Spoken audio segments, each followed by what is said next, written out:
Welcome once again to the Sage, and thank you for being with us. Your presence means a lot, and we are deeply humbled and grateful for the months you've been with us on this show. We look back on the Sage and we're actually quite excited. It's been over 1.5 years, and we keep going with you, our viewers, that make it all worthwhile. Thank you so much. The past few weeks have been intense. Of necessity, it is so because we are a part of this country. We love this country. Everything we do is for the good of our young people, the good of our country. And so we've recorded several episodes over the past year where we called for action, we called for coming together as one to elect the right type of leadership. We called for people coming out en masse to vote. And we were a living witness and participant of our election. Many of us were shocked, some of us exulted, because in an election, in a way, it's inevitable that there will be winners and losers. But in the end, the primary call which we've put out has been on the need to build our country and turn it into the great country it should be, that it really is. And so that remains the primary call. Yes, the elections have come and gone. And so in the last 2 episodes, we looked at that election reflectively. And we celebrated the achievements of that election. Yes, there were many. We talked about the unprecedented turnout and the fact that, in our opinion, it was probably the greatest act of patriotism this country has seen in recent times. And so, moving on from that story, we come back to the primary reason for which we all indeed came out to vote. The need to make our country the great country it should be. The need to work together to ensure that we all benefit from our common bounty. Our beloved country is so richly endowed. That endowment should affect each and every one of us to the extent possible. There's absolutely no reason why so many of us should be living below the poverty line.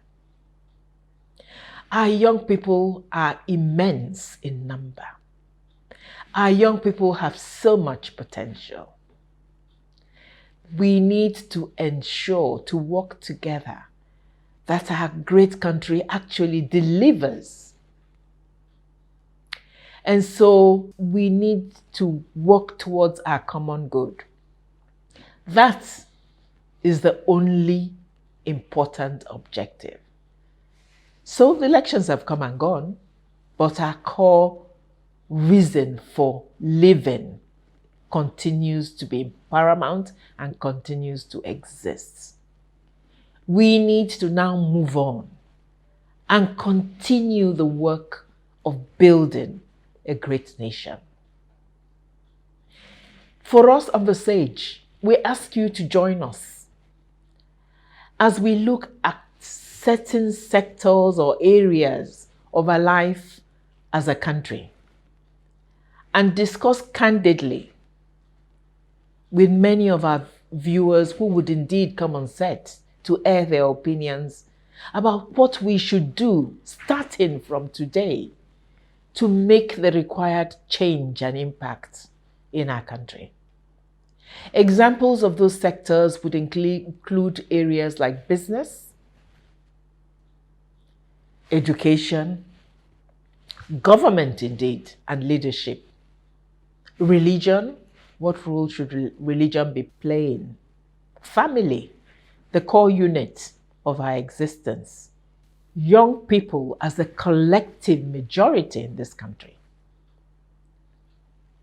Art and media.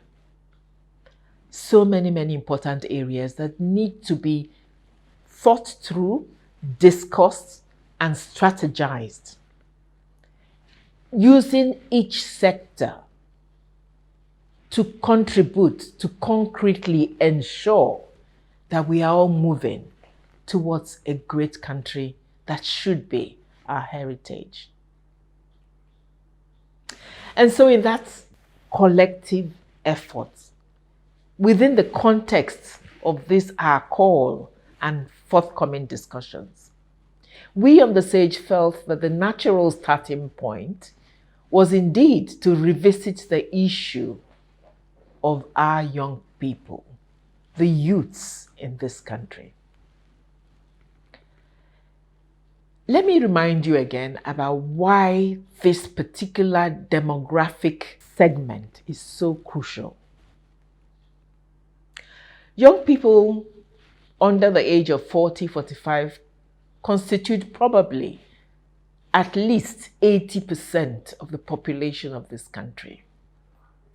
They are our greatest resource. This country belongs to them. It's common logic. They're the huge majority. Today and tomorrow belongs to them because they are the ones that will be alive to experience it. So the country is theirs. But even as we discussed last episode with you, we talked about their unprecedented achievements during the 2023 election. Let me take you back to that. We witnessed, as never before, their amazing interest and participation prior, during, and which indeed of necessity must continue after our historic election. Of the 93% of people who collected PVCs in 2023, 75% of these were young people. But even more astonishing is the figure that from INEC that does say that 78.7% of these 75% of young people were first-time voters. That is an amazing statistic. That proves their interest, their unusual, their uncommon interest in this election. And it wasn't just that they came out to vote or that they registered to vote. We witnessed youth participation in amazing ways during the election, and indeed their turnout as we voted. Prior to the election, youth movements sprang up all around the country. These movements knew no barriers. There were no tribal differences. There were no geographical differences. There were no social class differences. Young people rose almost totally as one, with the common intent of ensuring, doing their own bit to ensure that we have the right type of leadership. You all know examples of those movements. I think perhaps the most notable is the obedient movement, as they call themselves. Yes, they were there all over the country. They were there also supporting all the various political parties that there are. But not just an issue of movements or an issue of their recognizing the fact that for the very first time, they felt hope. Hope that their participation, their votes could possibly make a difference.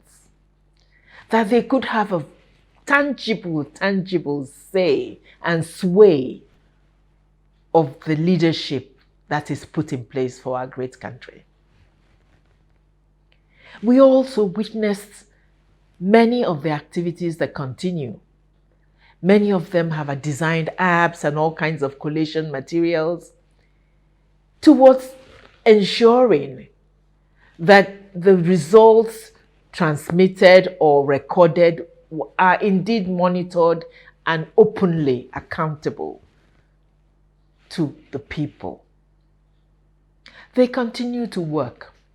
Yes, I can also say, sadly, that perhaps the greatest disappointment may be with the elections, maybe with this young group. But passionately, personally, as a sage, from my heart, I say, don't be discouraged. Your actions in 2023 were indeed patriotic. Very impressive. Young people, to my mind, perhaps more than any other group or any other sector, achieved most in this election. But having said that, this is a beginning, not the end. What we need to do together, but particularly the young people, is to work to continue the work to ensure a great country. And so for us of the Sage, as we discuss the various areas, the various sectors, we thought a natural starting point was to discuss the youth perspective, the youth segment, the youth group. And so I have with me, very, very privileged to say so, two extremely intelligent, wonderful young people to share their own thoughts as they also reflect, I'm sure, the many, many young people out there who have so much to say, who have so much to share as we continue our journey to progress. So do stay with us. We'll be back in the next segment and you will meet these amazing young people. I thank you.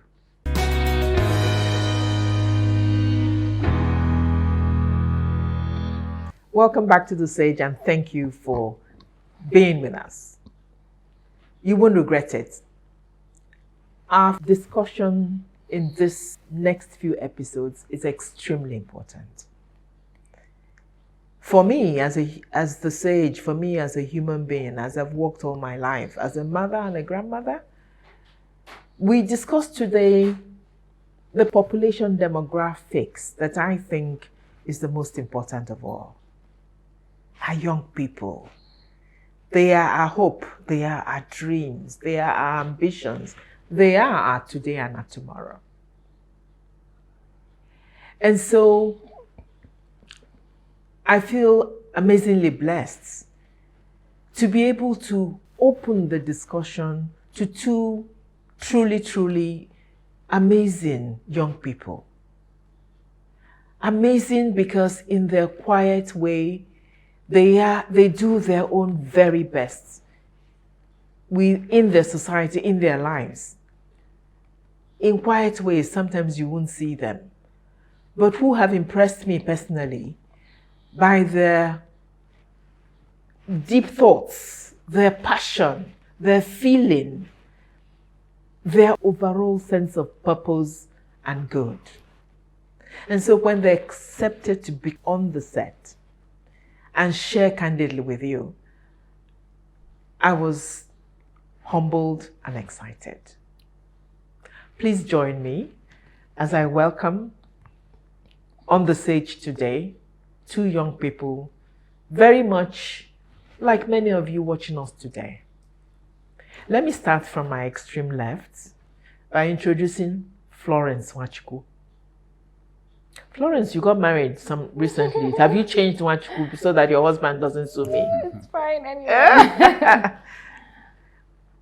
Florence is very dear to me. When indeed C4C set off, she was part of my team and did a great deal of good work in helping other young people like herself prosper. She led our entrepreneurship project. Thank you for coming back to us and for indeed accepting to talk and share your own feelings. Thank you for having me. It's an honor. And next to her is a gentleman who is a regular culprit on this show. Many of you who have watched The Sage have indeed heard him speak. Mr. Eric Ochibo, the CEO of St. James Pond. Thank you very much, sir. Eric, in my youth panel, I say is the old man in the young group. He is often the sound of wisdom and, conservatism and so on, but we like a mixture. So Florence, my dear, the challenge to you is to don't become a conservative like him. Speak with the passion that comes from your young, years.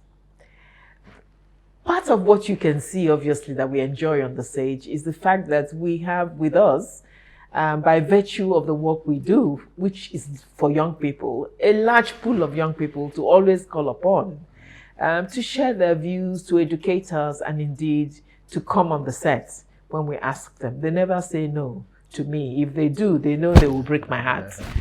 So thank you once again. Thank you for being here on The Sage. And we're going to really, really enjoy having you. And so you listened to me as I did the introduction. And I talked about, from my perspective, what I thought were the huge achievements young people recorded in the recently concluded elections. I'm going to start by asking, do you agree? Is there more you can add to that? You're perfectly free to disagree. I don't mind. But these were the things I thought of. But are there other things you want to add to it as you feel is your contribution as a block group in what happened a few months ago? Okay. Go ahead. You go first, sir. Okay. So I would say that I haven't been more proud to be a young person in Nigeria.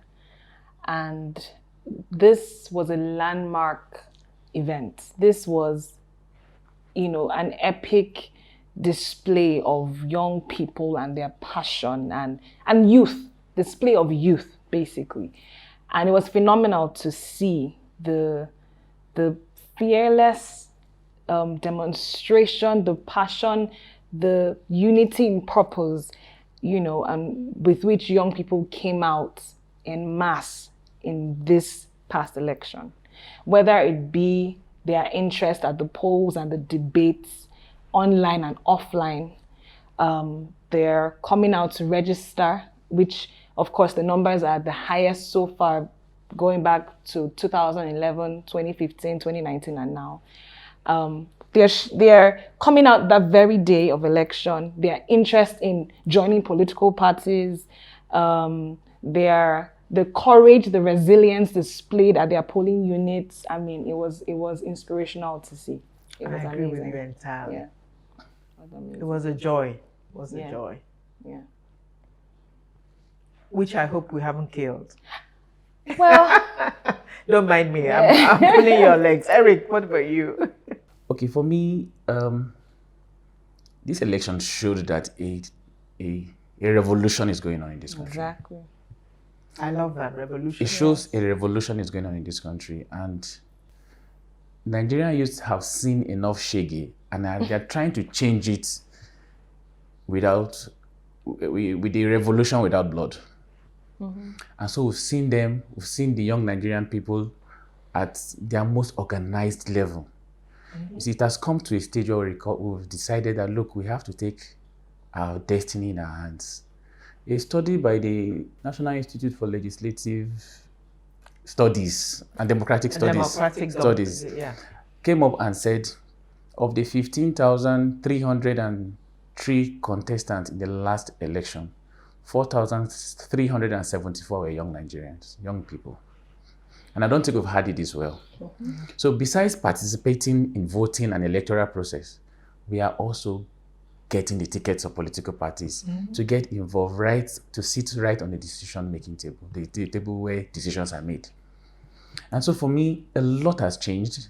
And though there were some disappointments at the end of the day, but what has started already is a train that has taken off. Yes. Yes. And I would like to describe that train like a train that does not have brakes until it gets to destination. There is no stopping. There is no stopping. It's a train without brakes, and it's moving to crush whatever stands in front of it. Things like corruption, ethnicity, bigotry, whatever has kept Nigeria where it has been all these years, that has made us not to be so interested. It is time for those things to give way.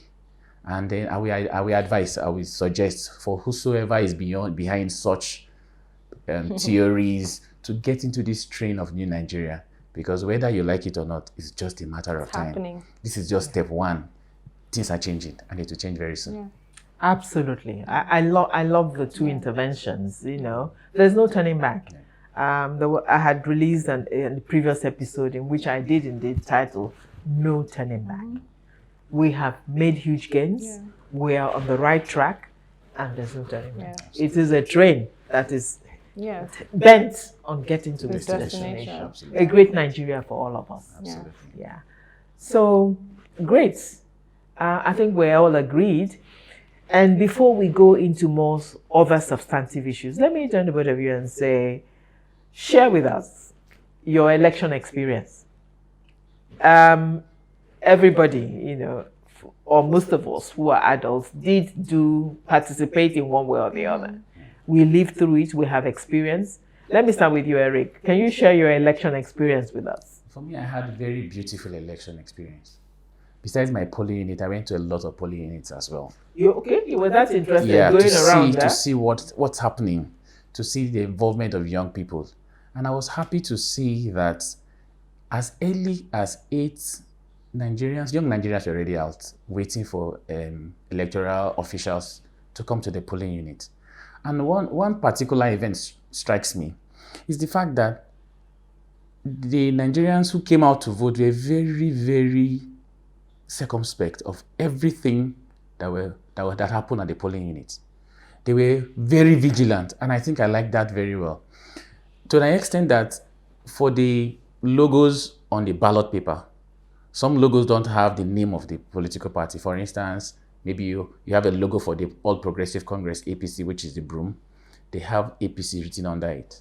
Some other political parties just have their logos without the abbreviation of the political party written.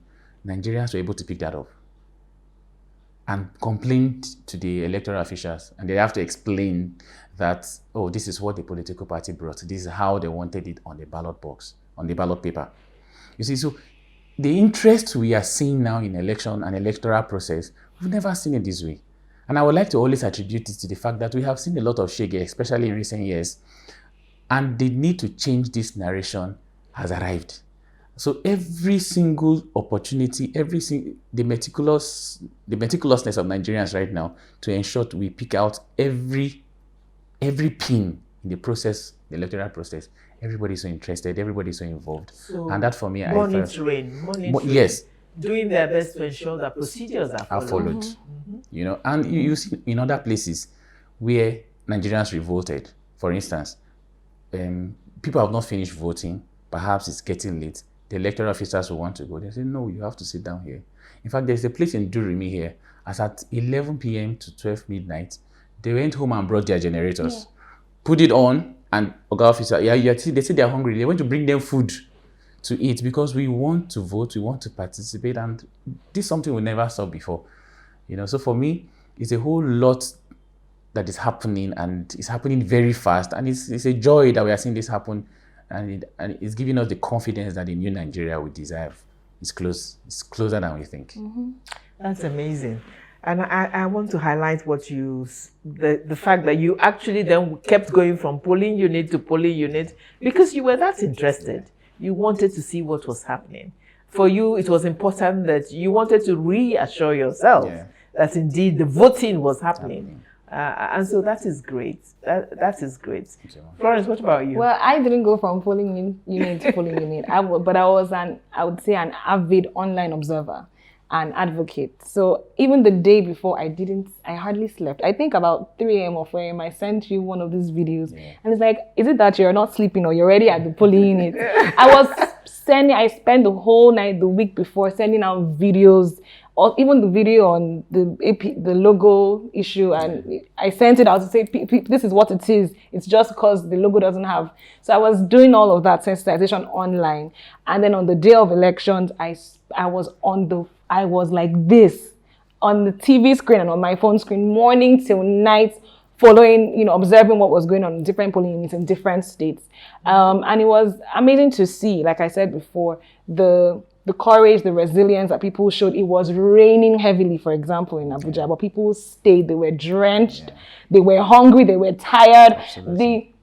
First of all, the INEC officials coming late while people were already waiting as early as 6 a.m., 7 a.m. in different polling units. But they waited. They said, today we die here. We are here. We're not going anywhere.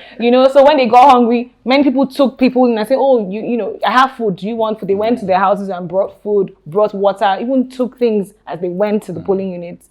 I remember a friend of mine, her sister fell ill. I think the rain beat her and she started to shiver. And a stranger took her to her house and clothed her and, balmed her and all of that. And so it was just amazing to see, and the influence that the organic movement that started sort of online how it had spread across Nigeria and evolved, onto that day. So it was beautiful to experience. And it was, I think we're all sharing the same experience. I also voted. I also went out, stayed for hours because in many places there were poor logistics. But the enthusiasm, the bonhomie, as I had said in a previous episode, was almost palpable. We were all excited. We all wanted a common outcome. We all wanted the good of our country. There was hope. There was hope. It was so tangible. You could feel it. People really believed. Yeah, and we believe that we can contribute towards a great Nigeria. Yeah.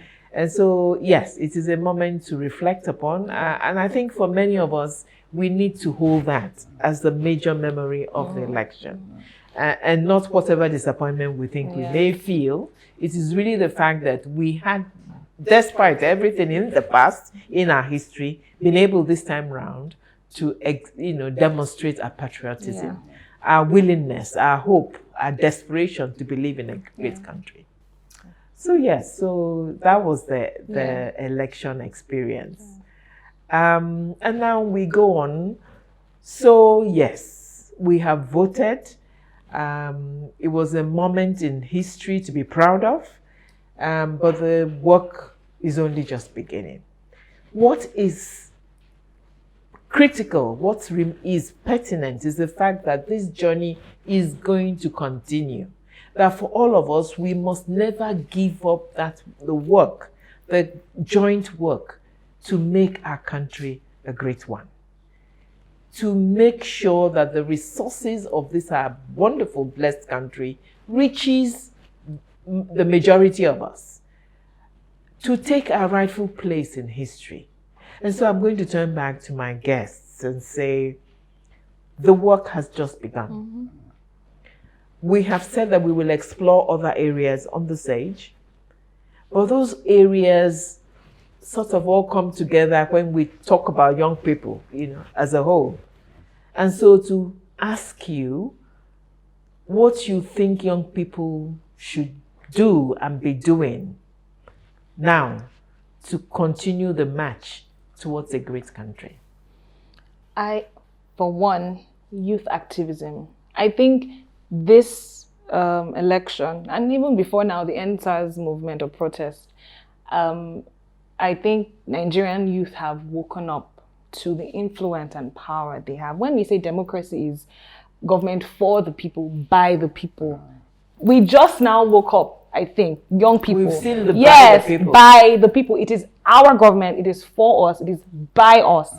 And so I think if there's anything that we've learned is we need to be active. We need to actively participate now in activism, in creating more youth groups, in joining more political parties, in sensitization, community sensitization. A lot of people, even with the number of people who came out, there's so many people who still didn't participate, who we need for the next time.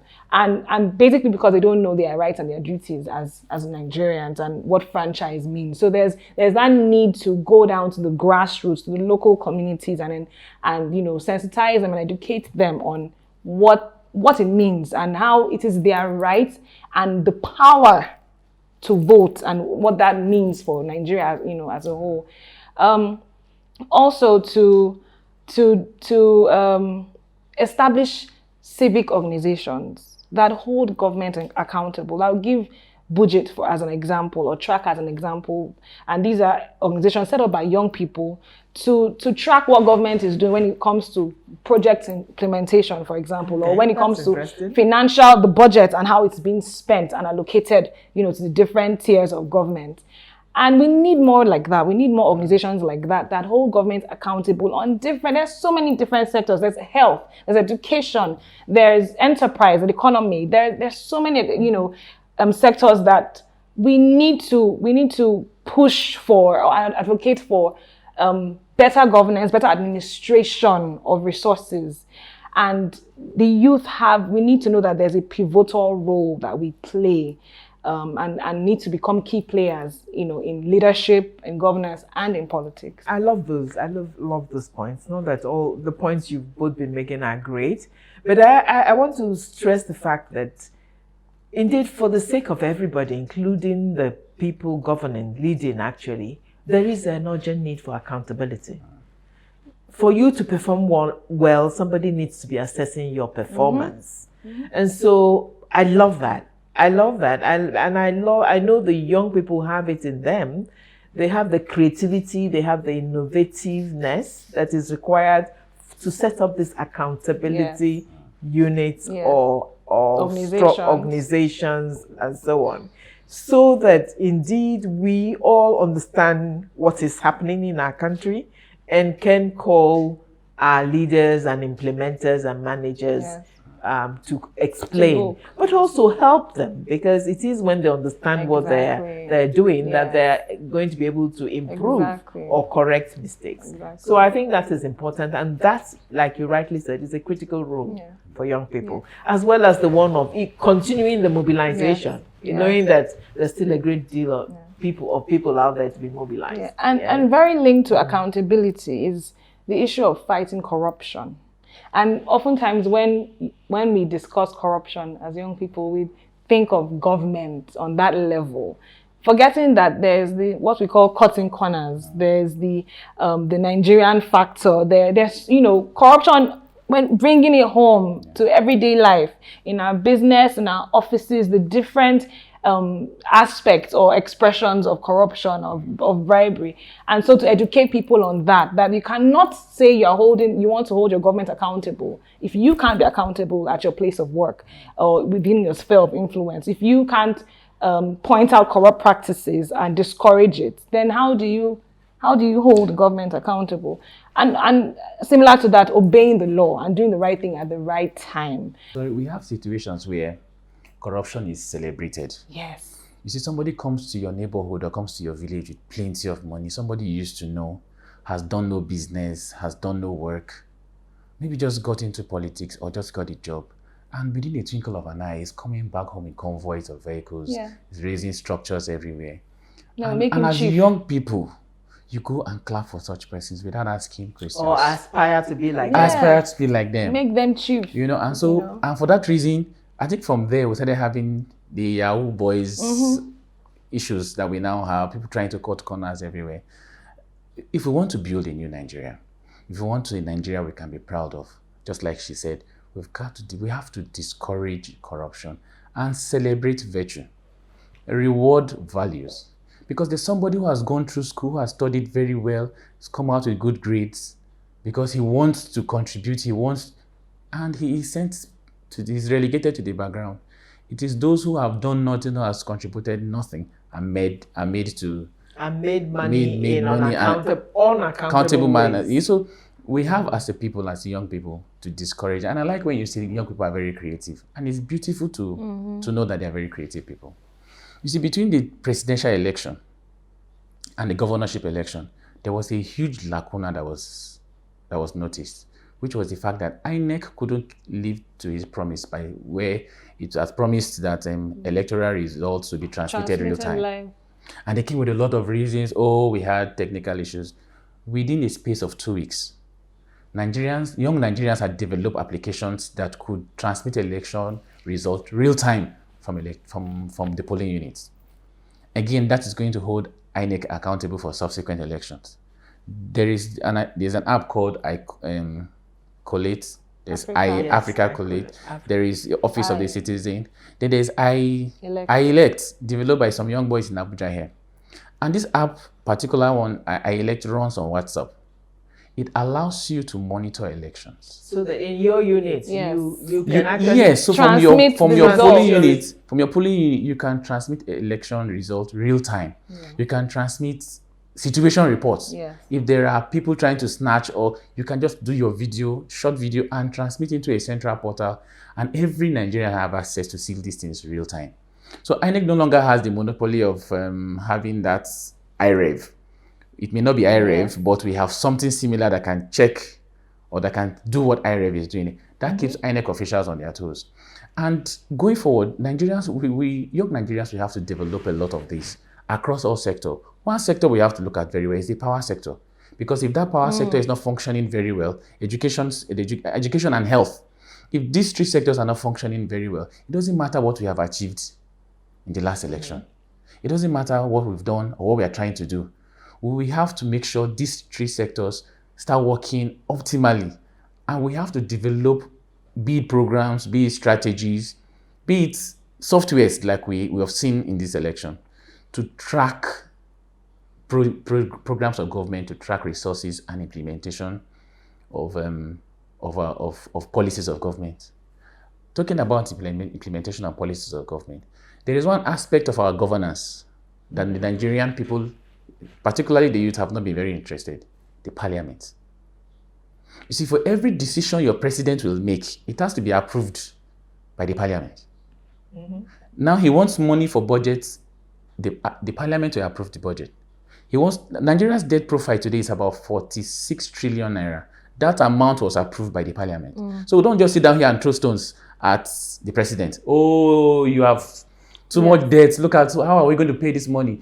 But forgetting that somebody approved that, and that was the parliament. So those people you voted for from your locality, your constituency, representing you in the Senate, representing you in the House of Reps, they approved that money.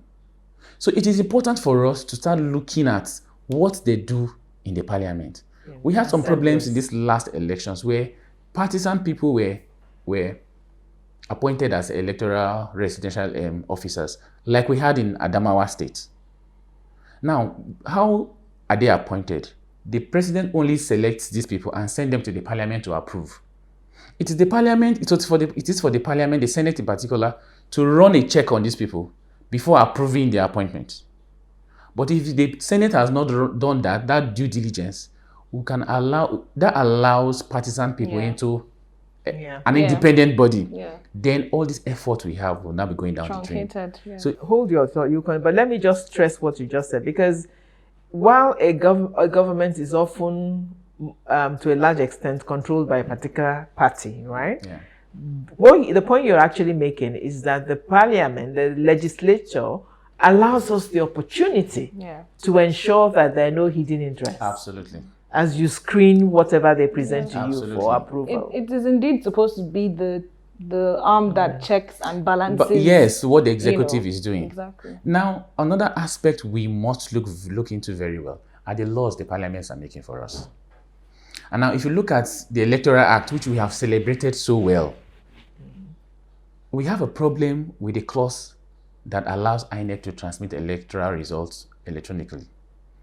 If you look at that clause very well, it doesn't categorically state. I mean, I'm not a lawyer, though perhaps the legal people can help us interpret. But my layman's understanding tells me that it doesn't categorically say, INEC, you shall transmit electoral results electronically.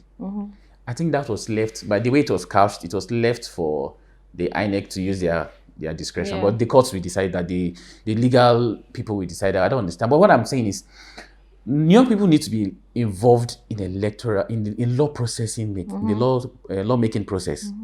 From the first reading, the bill is introduced. The second reading, it is debated among lawmakers. Then it comes to public hearing, where we are allowed to go to the National Assembly to give our own thought on those bills. Do they actually listen? Now, it is very important because we had one bill at the time that was trying to regulate NGOs. Yeah. And I remember Bishop Kuka came down from Sokoto because of that bill. And by the time the stakeholders came, that bill has gone to sleep. Nobody's talking about it anymore. They just took it quietly out. So if we show interest as Nigerian young people, you are bringing a bill, please let us get this bill. You have representatives in the National Assembly. You call your representatives, get him to give you this bill. Anyway, these bills are public documents, so you can also find them online. Yeah. Go through it. We have to be interested in what these people are doing. So when we look at the bills, if there are any clause we are not interested in, please write it down and wait for the day of public hearing. And make your way right there. And sometimes you can even approach them online. So it depends on the movement. Maybe my voice may not be loud enough. But if we come together as youth group and go to the National Assembly and say, look, this law, we don't want it. 25% of Nigerians are below, 60% of Nigerians are below 25 years. And like you said in the opening, over 80% of Nigerians are below the age of 45. I don't understand. I can't see any force that can stop a moving train of 45 of 80% of Nigerians, or 80% of over 200 million people asking you to stop. You can't. In the first place, you can't win an election without the youth in this country. Yeah. If 85% of the population, 80% of the population are young people, you can't win an election without a young person. And so if they are telling you this bill won't see the light of the day, we don't want this clause, this guy to go, and you are not doing it, you know that your political career is over. Yeah. And no politician, and every politician is interested in election in his next term. So they must listen to us, and it's time for us to begin to use this mechanism, these structures that are available in a democratic system to carry out our revolution without blood. Absolutely. I mean, this is so stimulating. I mean, the points both of you have raised, the need for more mobilization, the more awareness creation from now on and towards the next time, the need for also being fighters of corruption. I like that a lot because many times your parents worry about, what is the example being shown to young people? Young people will want to emulate. Well, some of that happens, but it's interesting to see young people from a different lens, the lens of being the people holding others accountable, actually fighting corruption yourself, so that people don't see it as it must be, but you see yourself as people who hold the ethics of this country, and then, like you said, monitoring what is happening, holding leaders and managers and implementers accountable, and also having an eye on our legislature, so that we recognize the potential to influence them, so that things are going in the right way, and we, through them, also hold our elected public officers, public civil servants, public officers accountable. So that is great. Any more? Yes, I would also like to add, similar to fighting corruption and holding government accountable, and is advocating for peaceful coexistence. Young people have a role to play in that aspect, in that regard, because to a certain extent, we saw some display of tribalism towards the end of towards the election day. You could see, especially like online, like I said, I was an avid online observer, and so many people started to post things, against this particular tribe and the other tribe, and, saying certain things are common with people from this tribe, from the north, from the east, from the south. And so it was, I think many young people were surprised that, wow, so you mean people still think like this, and they are young people like me? So young people like us who do not believe in tribalism, I think we have a duty to advocate for peaceful coexistence, to sort of sensitize people within our spheres of influence, wherever we find ourselves and we see tribalism and such speech and, comments being made to point out and say, okay, but we're the same. We're basically Nigerians. And if you go back to your roots and your history, I'm sure you'll find that you have an Igbo grandmother, I have a northern auntie, or I have a southern relative or husband, or we're just the same. And we all really just want the same thing. Good governance. We're not asking for too much. But if we cannot be united, then how do we hold government accountable? One thing I always tell people who talk about regionalism, ethnicism and all that bigotry, it's one thing. The hunger that is hitting an Igbo man is the same hunger that is eating up the Hausa brother and a Yoruba brother. The illiteracy that is eating up somebody in the north is the same thing eating us down south or down the east. So these factors affecting us are common to us. And so if the insecurity down eastern Nigeria today, what's happening? Lives have been lost.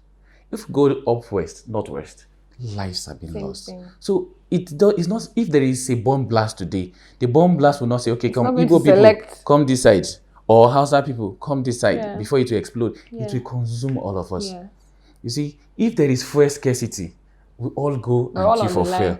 No petrol station will say, this petrol station is for Igbo people. This petrol station is for Yoruba people. There is no petrol station. All of us will queue under the sun and become, and unfortunately, under those circumstances, we forget our tribal differences and become very but come together. But when it comes to leadership and politics, that coin is thrown, that seed of discourse is thrown into us, and we are there just fighting each other. So my simple opinion, my simple advice is religious difference, ethnic difference won't change anything. I think that won't help us. Rather, we'll put those behind us and advocate for good governance. If you are satisfied as an Igbo man, and satisfied as a Hausa man, and satisfied as a Yoruba man, life will be better for all of us.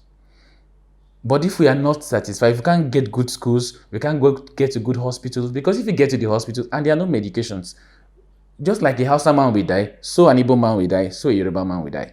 Same ground. And all of us get buried. And I never hear amongst the dead if they have tribalism. Why are they burying you on the ground? They should bury you perhaps on a tree. So at the end of the day, tribalism, ethnic beliefs and all the religious beliefs and all that won't change what's happening to us. And that is not our problem. If we put that beside us, then we can see what the problem is. And then we can address it.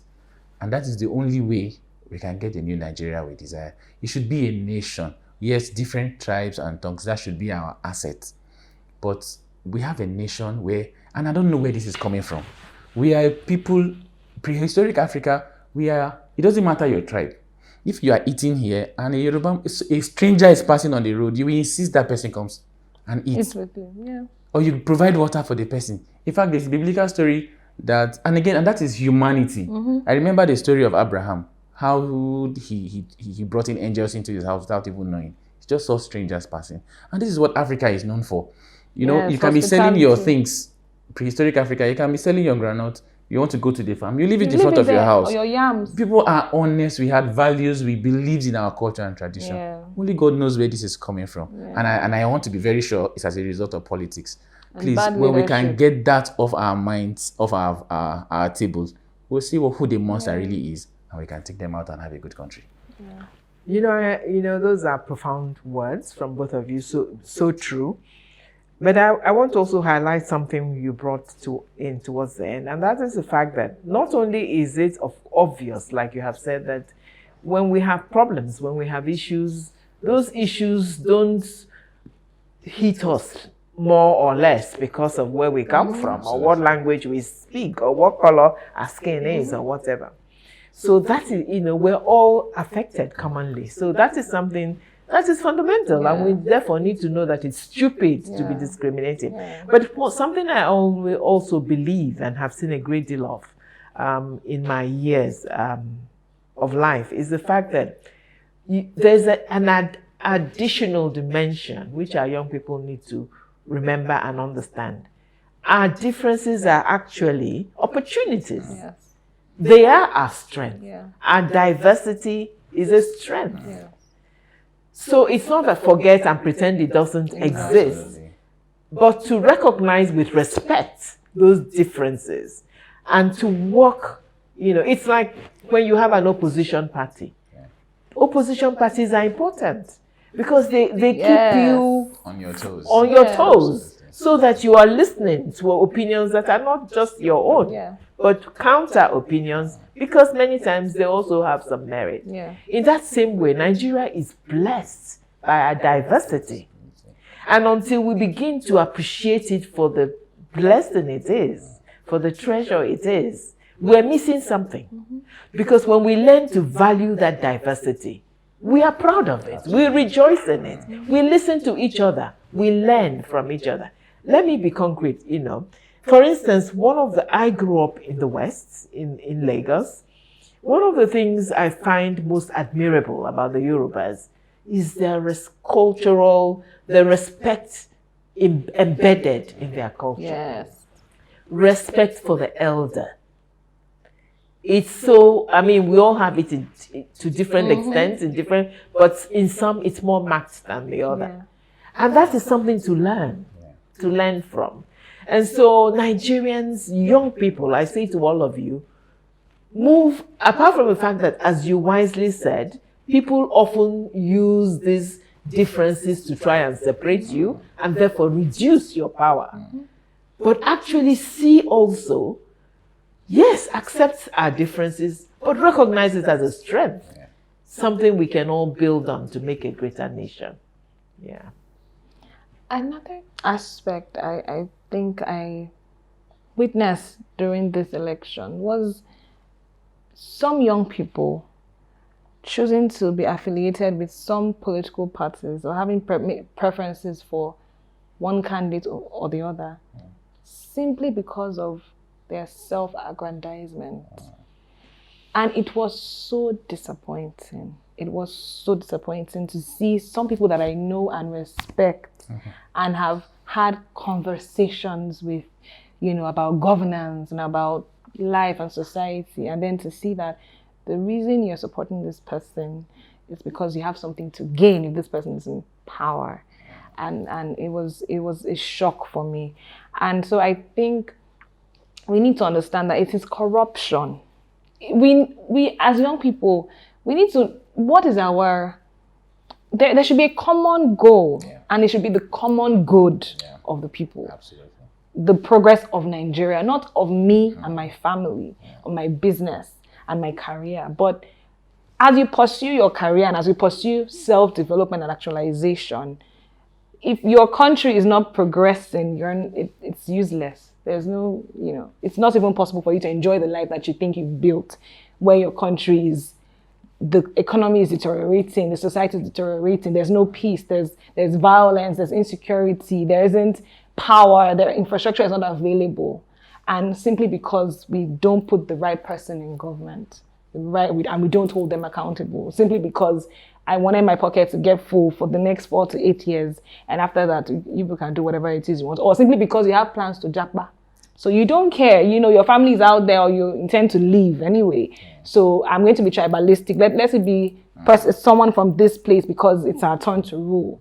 And I just think that young people need to think about something to reflect on, going forward. Why am I being selfish? Why am I being tribalistic? Why am I being nepotistic? And think about Nigeria. Nobody is going to build this country. Can I ask you and say why do you think there are, and I'm sure there are many people, young people as well as some older ones, who indeed chose leaders and political persons based on that. Does it benefit me personally? And I would like to suggest, that perhaps it is because the people that control us politically have learned to use poverty as a weapon. Yes. You see, it is the fear of not being able to, cater for yourself that makes people desperate. What is most important is that I I enrich myself now because yeah. because poverty has become a weapon. And to eat my own slice of the national cake, that has become so, it's like a mantra for most people. Unfortunately, some young people have seen their parents do that, practice to one degree or the other, this mentality of, I have to fend for my family. I didn't have any other choice. I had to do this, to fend. And then you just think it's the right thing to do. And so what you just said, links to my next point was to, young people's participation in education and enterprise.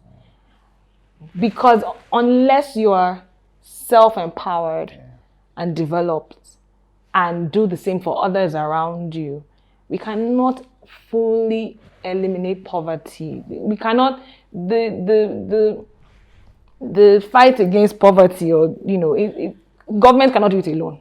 We need businesses. We need more hands to lift up people in different areas, whether it be in terms of poverty, in terms of unemployment and lack of education. Young people need to put in more effort in this area, just so that they no longer become tools, and no longer tools in the hand of politicians, when elections are around the corner. Absolutely. Yeah. I think that is very, very important. And I will ask all our young people, all of you, to think about it. Because a lot of the political juggernauts who want to control target young people, being able to give them money, to coerce them, So what to do to reduce that? What to do to empower young people so that they're more equipped to say no. Yes. It's so important going forward. Yeah. That you are poor, or you don't have a job, or life is difficult, doesn't legitimize crime or vice of any form. As Africans, we are people of value, we are people of culture, we are people of tradition, we have a way of life. It doesn't matter if you are rich or you are poor. You hold on to the values that make you African. There's no amount of suit I'm going to wear that will make me a white man. There's no amount of agbada a white man is going to wear that will make him a Nigerian. So what makes us Africans? What makes us Nigerians? First is our values, our culture, our way of life. And in every ethnic group in this country, there is next to zero tolerance for vices, for crimes, for lies, for dishonesty. It doesn't sit in any African culture. It doesn't sit in any of our way of life. So if today you are gone to school, or you are of age, you don't have a job, no, it is not an excuse to join forces with people who want to take what is for the common good. And so my call for young people who feel that, because I'm in this condition at the moment, you may sit down there and say, because he's in the studio, so he's saying all this thing, but that is the truth. We can't change that. If you sit and look at it, the proceeds you get from crime would really not take you anywhere anyway. If you take money for elections, you said you want pockets full. At the end of the day, the money they give you is not enough to take you home. It doesn't fill your pocket. A bag of Indomie, and before you get home, and we're talking about another 4 years, because you're not going to see this person again until another 4 years. He will sit down with you now and tell you many good things. Just wait. He wins election, gets into office. The array of security men you will see. You may not, after the first one, you just go back home and wait for another 4 years to see him again. This has happened over time.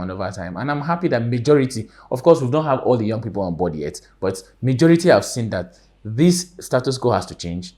It is not working for us. Let us ask the questions. If it's good, if we have the common good, then we'll all be fine. If you're a rich man and all your friends are poor, you're a poor man. So don't think that only you get... You're a lonely man. You're going lonely man. You still be poor because you are lonely, you're poor. So you can't even sleep well because everybody around your neighborhood is looking for what to eat, and if you have food in your house, you are not safe. So at the end of the day, I think we should work for what is common to all of us, the good for the common good, and we can live a life, the African life, where we don't have fences, where there are no demarcations. Children can run across compounds and play till night. Yeah. Then even if you miss your way, the next neighbor will come and bring your baby. Oh, as if this baby Exactly. belongs to this family. But now we can't do that now. We have barbed wires, we have electric wires, we have everything trying to protect ourselves because we have taken what is good, what is of the common good, and made it personal and private. And now you're no longer safe. So it doesn't work. It's not going to help us. We should look out for the common good, and we have a serene environment where to live a life which God Himself wants us to live. Yeah, you were going to ask Yeah, I was something? going to say that I think going back to communal living, despite the insecurity, despite the modernization of society, but I think the thought behind it, the values behind communal living, like you said, getting lost. I got lost as a child, as a young, because I used to play a lot. So I would go around the people always brought me back. And how I remember my mom telling me how that someone brought me back. They could tell it was me, and because of a birthmark I had. But they brought me back to the house, and it was an open space. Everybody just plays, goes to church together, goes to school together, goes to market together. But as against now I pity the young children because they can't even come out to play. They don't know their way around. They're so caged. So, and then you can't, unlike then, you could talk to parents and aunties and uncles around, could correct a child. Now you watch like, can I or can I not? You're not sure. So we've sort of just become so me, myself, and I, and that is translating into different areas of our lives. So yeah, going back, sort of reminding ourselves of our values as Nigerians, as Africans, and promoting our culture. I think that's very important.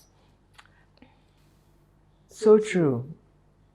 But before I move on to a few other areas left, let me turn to you as young people and say, as you think about the way forward and where young people should intervene strategically, what about the arts? What do you think is your role, the role of young people in using arts for positivity in this country? You see, the music industry in Nigeria, for instance, is one sector that has done very well. Honestly. That has put Nigeria on the map, right? But we have a problem in that place. The contents of the music industry, of the movie industry, to a very large extent, are beginning to depict cultures that are alien to us. So there is need for those big players in our entertainment industry in particular to look at the projections, the contents they put out there. Because we are now in a society where nudity is becoming, it's no longer, there's nothing sacred. In fact, somebody will now say the only private parts of the body is the intestine and the kidney. Those are the only private parts. Every other part is the ones that are intra-abdominal. I speak as a doctor now. Within your abdomen. Exactly. And every other thing. But that is alien. That is not really the life we want to be living now. Perhaps let us begin. You see a lot of content throwing money, living big lives, showing big mansions, throwing monies around. So the young man who is looking at, the very young child who's looking at this, thinks this is how the life should be. Yes. Driving big cars, luxurious cars and all that. They have not told us in that content how they made this money. They didn't tell us in this content how this man got this house, got this car. The next thing this young soul is thinking is, how do I drive this kind of car? How do I make this kind of money? And so he's tilting towards more crime. It isn't more to crime than innovation, creativity and hard work. So for me, let's the young people who are really involved in this sector begin to take values back into this place, because to a very large extent you drive thoughts, you mold minds by the contents you put out there. So, and I'm saying that let us challenge the young people with your content. When someone look at it and begin to think, oh, what can I do? How do I solve this problem? There are a lot of problems in Nigeria that needs some little sense, some little creativity to solve it. But if you are not focusing on that, and we are busy throwing around money, mansions and big cars, we will not be building the Nigeria we want to have. We will not be developing the country we were proud of.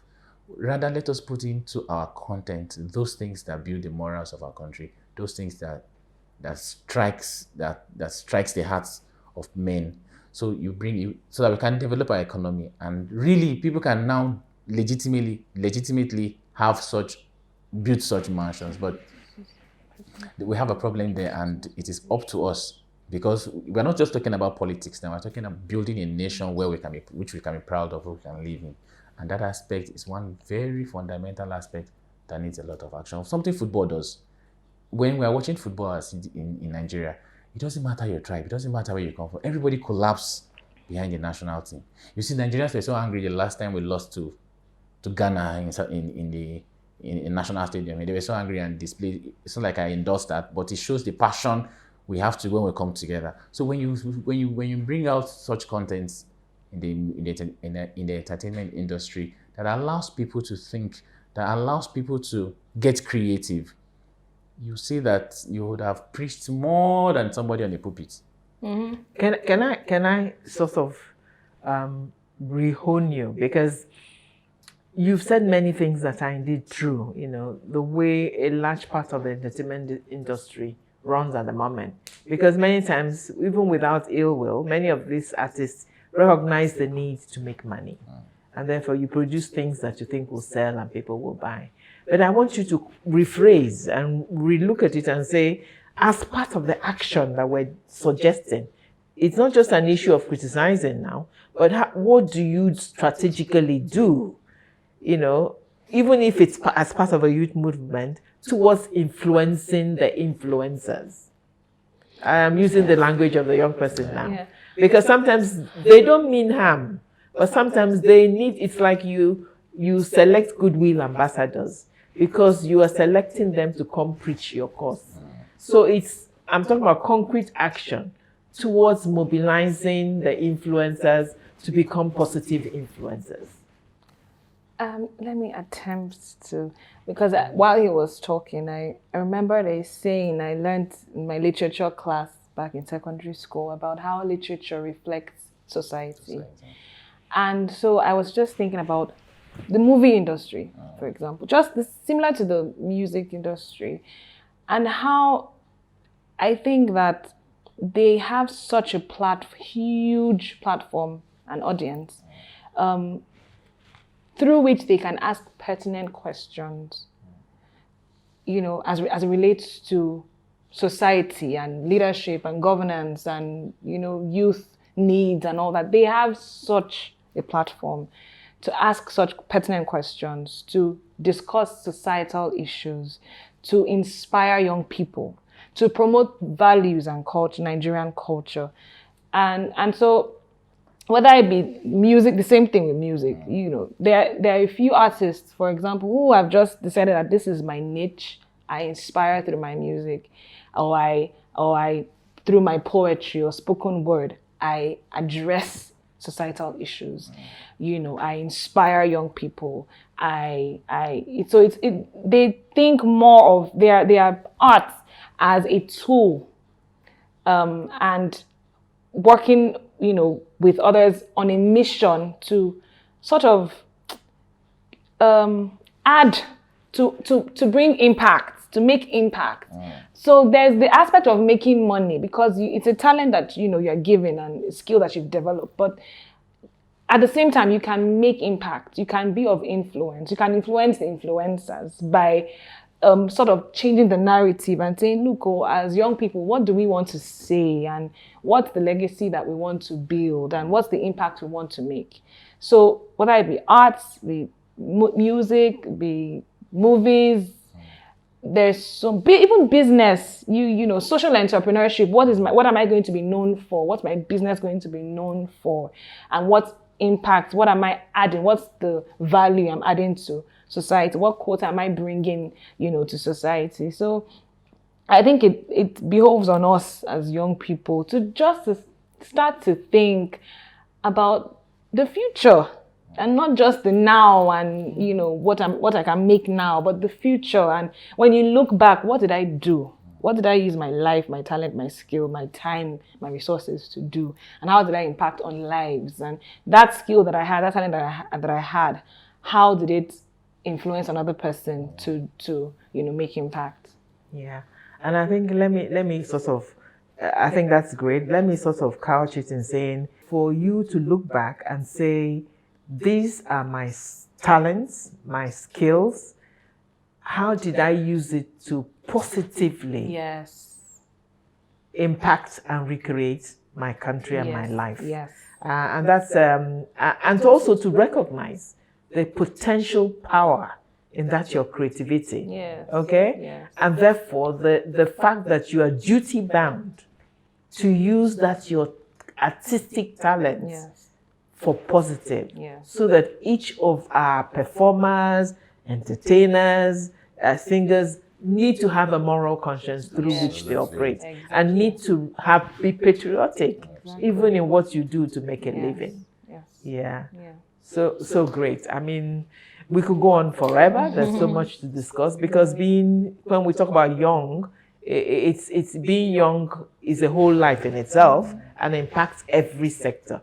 We shall be delving more into these various sectors in our subsequent episodes and future discussions. And so let me just, before we wind up, say, so we've just experienced and rejoiced over the 2023 elections. In a few words, both of you, can you suggest how we should be better positioned for 2027? Because like we said, this is a train that is moving. We ain't going back, right? That train will move and reach its conclusion. Another milestone, another leg in that journey is 2027. What should we be positioned to do better in 2027? Okay. I would say enlighten yourself as a young person on the electoral acts and process and the relevant laws that concern election and your rights and your duties when it comes to elections, and basically your contribution to nation building. And so move strategically from now going forward here on. Move strategically as young people, form youth groups like we said, and participate actively, seek opportunities to sort of participate in what the government is doing, whether it be, for example, like Eric said, going to the legislature and listening to the different readings, sensitize people around you, educate people around you, get involved and be innovative.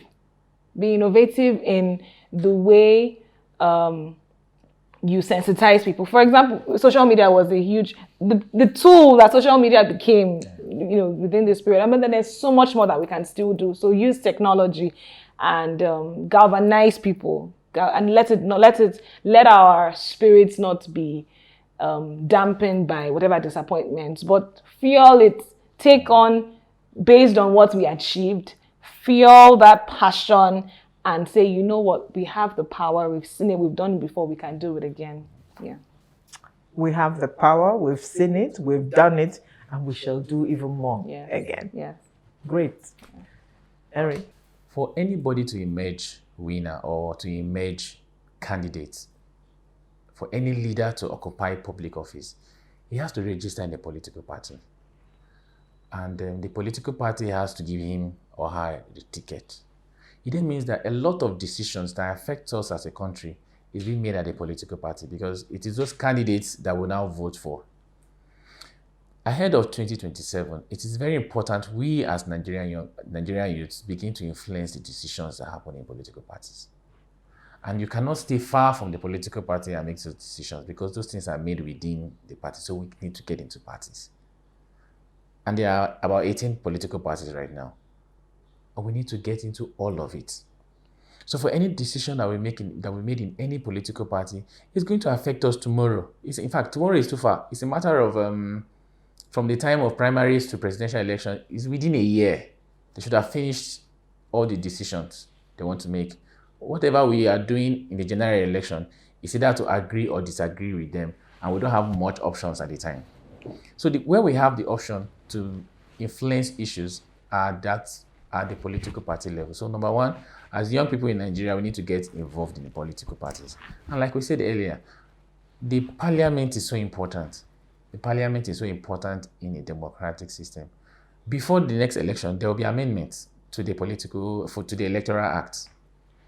We need to know what those amendments are about, and we also need to influence it. And those are very important. Then don't leave anybody behind. There are people who are still not as knowledgeable as you think you are. So there is need to carry everybody along. They collect your PVC, get registered, know where your polling unit is. Another challenge we had this time was the fact that on the day of election, people don't know where their polling units are because there were a lot of changes. So you think your polling unit is in so primary school, you get there, your name is not on the wall. You start looking for where. So something I saw on the day of elections. So you have to start going to other places to find So the people need to be enlightened. There is need for us to do all those and position ourselves very well ahead of 2027. Absolutely. And the work begins now, actually, right from today. Yes. We don't even have, because these 4 years tend to move very fast. So we need to be on top of that, be part of whatever amendments may be made to the Electoral Act, be sure, that people can get registered more easily than was done this time. But the bottom line is never give up, on this effort. Our collective ambition, particularly for young people, should be even greater participation next time round.